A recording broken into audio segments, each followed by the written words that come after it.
evening and many thanks for joining us. You're watching QTV Nightly News, which is also on Q Radio 103.3 FM, and I am Ansmane Eswanyase. But first, here are the main news headlines. The National Center for Arts and Culture, in collaboration with Link Up Marketing Agency, held a press briefing on Friday ahead of a two-day cultural festival celebrating the Gambia's rich and diverse cultural heritage scheduled for next week. Amid rising concerns about low motivation, inadequate resources and difficult working conditions in public schools, the Ministry of Basic and Secondary Education, in partnership with the NAMI Foundation and other stakeholders, on Friday unveiled the national judges for the third edition of the Gambia Teacher Prize. A regional management training session for head teachers, deputy head teachers and cluster monitors in Region 2 West has concluded at the Regional Education Directorate in Brikama in the West Coast region. In international news, Senegal's Ministry of Energy, Oil and Mines reports that the country's total crude oil production for 2025 reached an impressive 36.1 million barrels, surpassing the government's initial projection of 30.53 million barrels. And in sports news, the inaugural two-day National Athletes Forum has concluded, marking a significant milestone in the country's sports governance journey. The forum was organized by the newly established Athletes Commission under the Gambia National Olympic Committee. Stay tuned as we bring you more on these and other stories.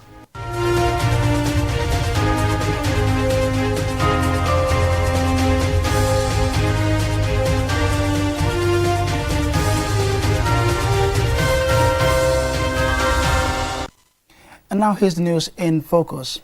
The National Center for Arts and Culture, in collaboration with Link Up Marketing Agency, held a press briefing on Friday ahead of a two-day cultural festival celebrating the Gambia's rich and diverse cultural heritage, scheduled for January 16th to 17th, 2026.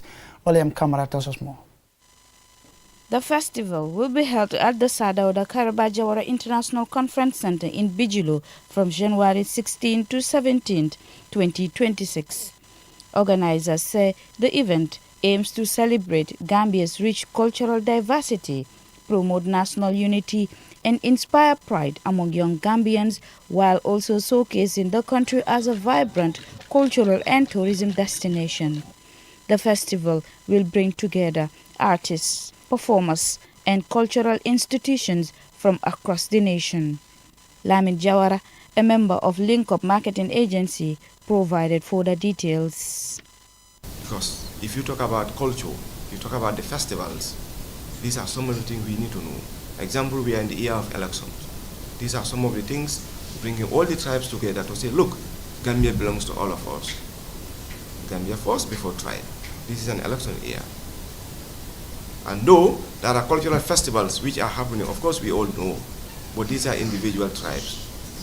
So that's why the aim now is to bring all the tribes together to make sure that we celebrate our culture.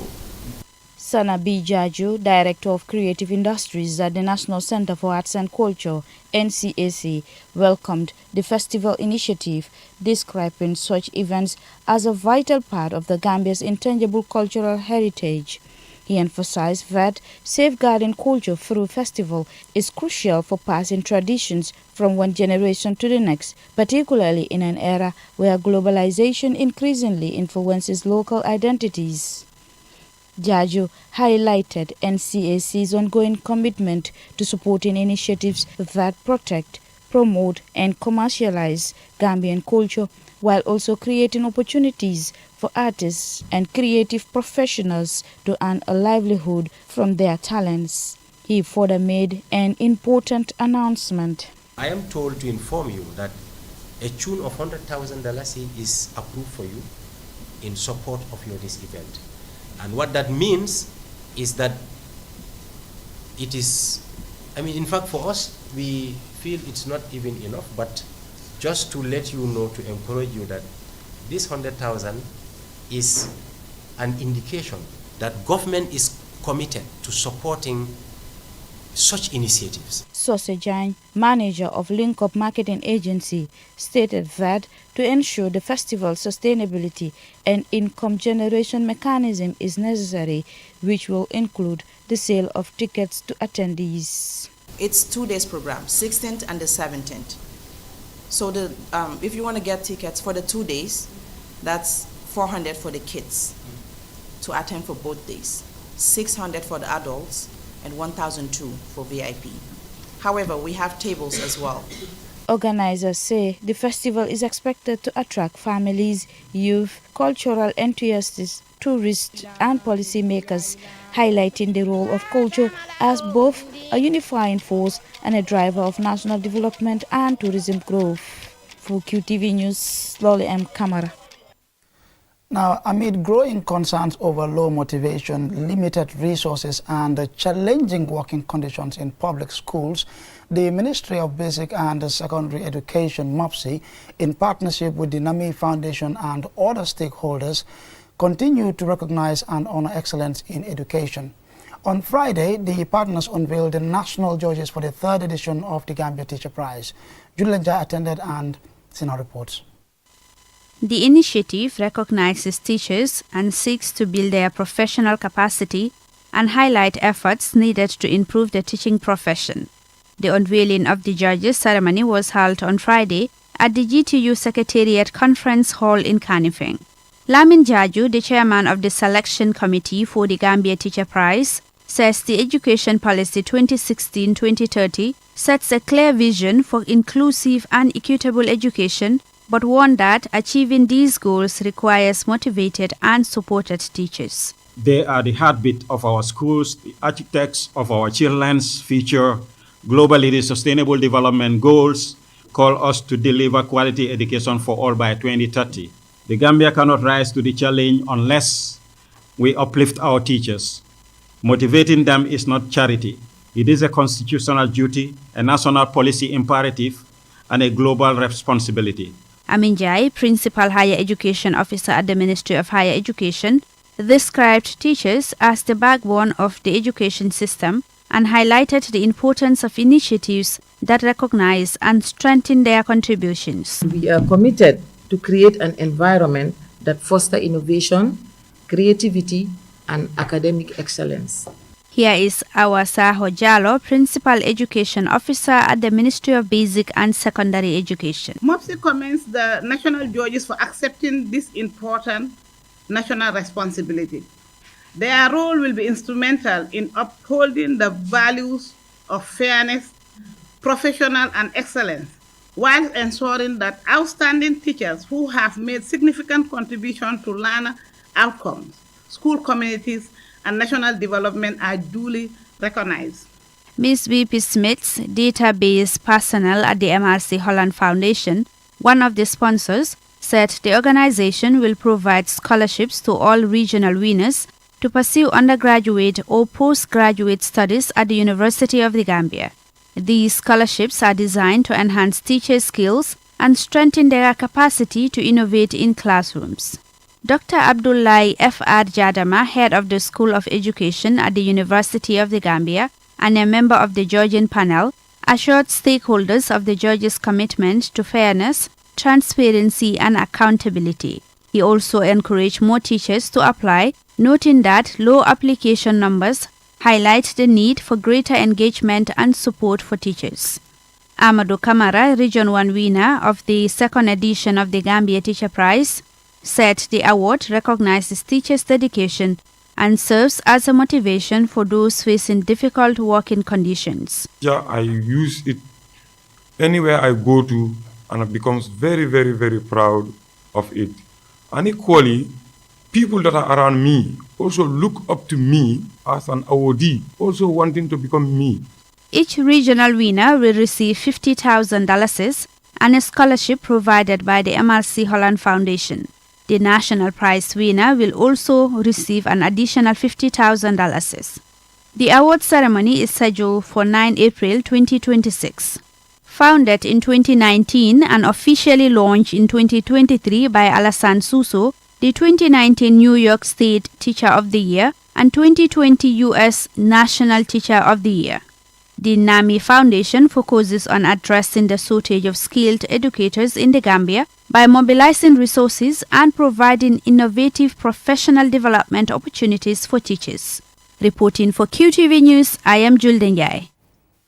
Now, still in education, a regional management training session for head teachers, deputy head teachers and cluster monitors in Region 2 West is underway at the Regional Education Directorate in Brikama as part of efforts to enhance leadership and management in schools. Aliu Sise has the rest of that story. The training brings together close to 200 school managers from all conventional public and grant-aided schools across Region 2 West, with sessions designed to sharpen administrative skills, improve supervision, and strengthen overall school performance. Lamin Job, Principal Education Officer, Region 2 West, appreciated the timeliness and necessity of the initiative, saying that effective school leadership is key to delivering quality education. What were some of the gaps that existed prior to this training? Well, the gaps are challenging, and the gaps that really are really existing in the schools in terms of human resources management, in terms of timetabling, in terms of school improvement plans, because the school improvement plans obviously determine the SIG, which is the school improvement grant. And the school, like I said, the SIP has rubrics and it has guidelines how to obviously go about from the preparation at the school level up to the final level. So these are all issues that really the region wanted to take that opportunity to equally do this capacity building or refresher training for the head teachers, so that these resources, because we know the resources are never enough, but the little that they have and are managing at the school levels, they will be able to continue to better and judiciously use those resources as required. Participants welcomed the training, particularly given it's relevant to the realities they face in their day-to-day work. Seku Samusa, the principal of Kabafita Senior Secondary School, and Nyima Adama Jallo, the principal of New Union Upper Basic School, and serving as vice chairperson of the Conference of Principals of Upper Basic School, say the training will have a direct impact on school effectiveness across the region. The training will capacitize the principals to ensure that they manage their schools effectively. They also manage finances that are coming to avoid any audit queries and other development in the school. Personally, one thing I learned here, which I really appreciate, is about the budgeting and how to effectively utilize public fund, which is the SIG given to schools. I really appreciate that one. Louis Moses Mendy, the permanent secretary at the Ministry of Basic and Secondary Education, addressing the training session on Tuesday, stressed that the training aligns with his ministry's broader efforts to improve governance and accountability in the education sector. He emphasized the role of leadership on transforming schools while commending the initiative. He encouraged participants to organize similar training for teachers in their respective schools. The regional management training is expected to contribute to stronger leadership, improve school administration, and better learning environment in the region. Reporting for QTV News, I am Aliu Sise. And a report there by Aliu Sise on the regional management training session for educators in West Coast Region 2 will lead us to the commercial break, but we will be right back. Browse with us. QCell brings you a promo like never before. Get unlimited internet for just $25. Yes! Recharge $25 and enjoy the convenience of free internet from 1 a.m. to 6 a.m. every day with our Browse with Us promo. With this amazing offer, you can browse, stream, and download all your favorite movies for free. So why wait? Recharge $25 today and enjoy free internet only with QCell between 1 a.m. to 6 a.m. For more information, call customer care on 111. QCell, Senior Bus. We innovate, others follow. Terms and conditions apply.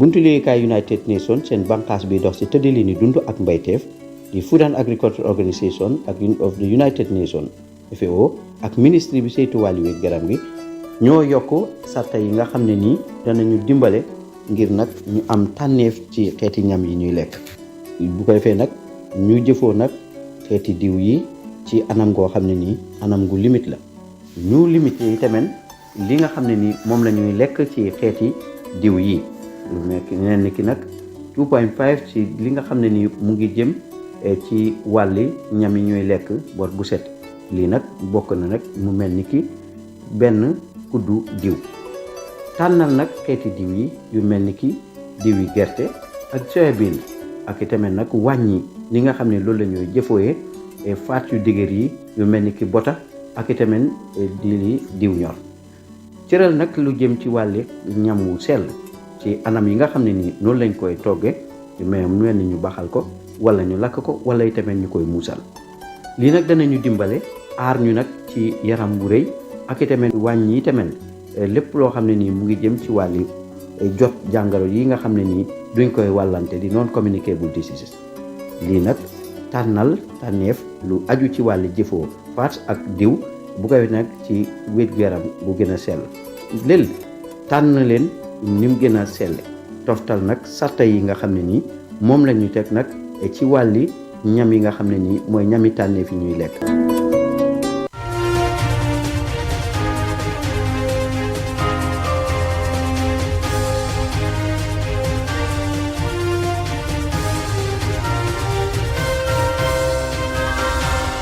Welcome back. Be reminded you're watching QTV Nightly News coming to you from our studios on Caraba Avenue with me, Ansumana Eswa Nyase. And now on to international news. Senegal's Ministry of Energy, Oil and Mines reports that the country's total crude oil production for 2025 reached an impressive 36.1 million barrels, surpassing the government's initial projection of 30.53 million barrels. Mamna Buka tells us more. This production surge is said to be primarily driven by the exceptional performance of the Sangomar oil and gas field, located approximately 100 kilometers south of Dakar. Operated by Australian energy major Woodside Energy, Sangomar has set a new regional standard for operational reliability since its launch in 2024. While other offshore projects in the region have frequently faced technical bottlenecks and slow ramp-up schedules, Sangomar has remained remarkably stable, with analysts pointing to the field's consistent reservoir behavior and high equipment uptime as the critical factors behind the record-breaking 2025 results. The Ministry of Energy, Oil and Mines confirmed that 3 large cargoes totaling nearly 3 million barrels of crude were sold on the international market in December 2025. The ministry noted that Sangomar crude has been especially well received by global refiners due to its light and sweet quality, which reduces processing costs and offers greater flexibility. This has enabled Senegal to quickly diversify its exports across European, Asian, and American markets.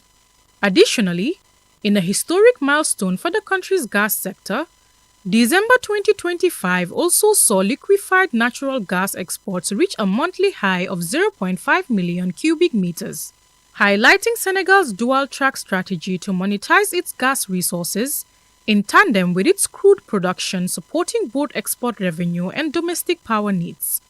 Now, as the country walks into 2026, the government intends to maintain this success by shifting its focus from production ramp-up to long-term economic sustainability, with officials underscoring that the wealth generated by this energy revolution will be vital to funding the Vision 2050 development plan, with a focus on infrastructure and social programs. By shattering its 2025 targets, Senegal has sent a clear signal to the global market that it is no longer just a promising prospect, but an established energy powerhouse with sustainable room for future growth. Mamna Buka, reporting for QTV News. Now, also in international news, Chinese Foreign Minister Wang Yi and African Union Commission officials launched the 2026 China-Africa Year of People-to-People Exchanges today at the African Union headquarters in Addis Ababa. The ceremony marks a significant milestone in the 70th anniversary of diplomatic ties between China and African nations. Yafatu Gay has the details. During the event, Prime Minister Wang Yi emphasized that while economic cooperation remains a cornerstone, the 2026 initiative aims to deepen cultural and civilizational mutual learning. The program will include expanded youth forums, educational scholarships, and media collaborations designed to strengthen the ties between the two regions. Following the launch, President Xi Jinping sent a congratulatory letter He emphasized that exchanges and mutual learning among civilizations drive progress and expressed hope that both sides would use the year of people-to-people exchanges to strengthen traditional friendship, expand youth and cultural exchanges, share governance experience, and advance modernization together. These efforts, he said, will unite the 2.8 billion Chinese and African people and contribute to global South solidarity, common values of humanity, and building a community with a shared future. This initiative is yet another sign of the ever-deepening ties between China and Africa. Reporting for QTV News, this is Yafat Gay. Now on to sports news in a moment.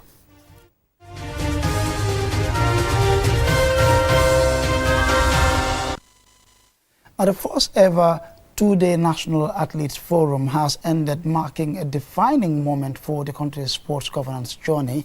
The event was organized by the newly created Athletes Commission under the Gambia National Olympic Committee. Alusise reports. The historic gathering brought together athletes from various sporting disciplines to directly engage with stakeholders, coaches and managers of sports federations, government and stakeholders.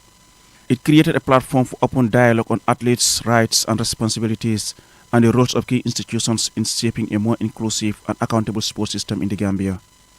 Among the notable attendees were athlete Gina Bass, Maud Lamin Drame, a former Gambian sprinter who competed in the men's 4x400 meters relay at the 1996 Summer Olympics in Atlanta, USA, and also the only Gambian to date to have touched the original Olympics touch. And Adama Jame, Gambian national record holder of the 200 meters Olympian and a commission member of the Athletes Commission. So down here it tells you every country that ever held the Olympics until 1996. So it doesn't have my name on it, probably it's at the bottom right here, but this is where the flame, the actual Olympic flame, was up here. And once you pass the flame to somebody else, they have to turn it off. So this is my piece of treasure. I would like to present it someday to the Gambia. It's not for me, because I carried it in the name of the Gambia. So I want to present it. I tried my best. Nobody's coming for it yet. So hopefully somebody will come for it one day. Hopefully. It has been long overdue that us as athletes have been missing out. Missing out doesn't mean that we have not been participating, but our voice have not been heard. And now is the time for the journey to start. We have learned a lot. We have heard a lot. Now is the time for the action. There were several panel sessions focused on critical issues such as athlete health, anti-doping and safeguarding, athletes' rights, responsibilities and representation. Maria Massis, representing the Gambia Volleyball Federation, said key lessons she gained from the forum. The platform is very important because I've learned so many things that I've not known before, that I did not know before, like when it comes to the minister's aspect, the commissioner's aspect, and also GNOC with NSC as well. So I think these are some of the platforms that us as athletes will be needing every now and then, so that we can clear our doubts towards the sport that we are doing. Mahmoud El Jawla, Acting Executive Director, National Sports Council, reaffirmed his office's readiness to work closely with all stakeholders to translate discussions into actionable reforms. During the course of these 2 days, the topics that have been treated by the panelists are very key to the development of athletes. They are key in the sense that once we hold those values, once we follow those teachings, it is going to help us to promote our sports to another level. As the forum comes to an end, it is hoped that the commitment made will be translated into tangible actions contributing to the growth of sports in the Gambia. Reporting for QTV News, I am Aliou Cisse. And I'm afraid this is where we draw the curtains on this bulletin. But before we take a leave of you, here's a recap for main headlines. The National Center for Arts and Culture, in collaboration with Link Up Marketing Agency, held a press briefing on Friday ahead of a two-day cultural festival celebrating the Gambia's rich and diverse cultural heritage scheduled for next week. And amid rising concerns about low motivation, inadequate resources and difficult working conditions in public schools, the Ministry of Basic and Secondary Education, in partnership with the NAMI Foundation and other stakeholders, on Friday unveiled the national judges for the third edition of the Gambia Teacher Prize. A regional management training session for head teachers, deputy head teachers and cluster monitors in Region 2 West has concluded at the Regional Education Directorate in Brikama in the West Coast region. And in sports news, the inaugural two-day National Athletes Forum has concluded, marking a significant milestone in the country's sports governance journey. The forum was organized by the newly established Athletes Commission under the Gambia National Olympic Committee. In international news, Senegal's Ministry of Energy, Oil and Mines reports that the country's total crude oil production for 2025 reached an impressive 36.1 million barrels, surpassing the government's initial projection of 30.53 million barrels. That's it for this bulletin. To join us tomorrow at 8 p.m. for another bulletin. Until then, on behalf of the entire production team, thanks for watching.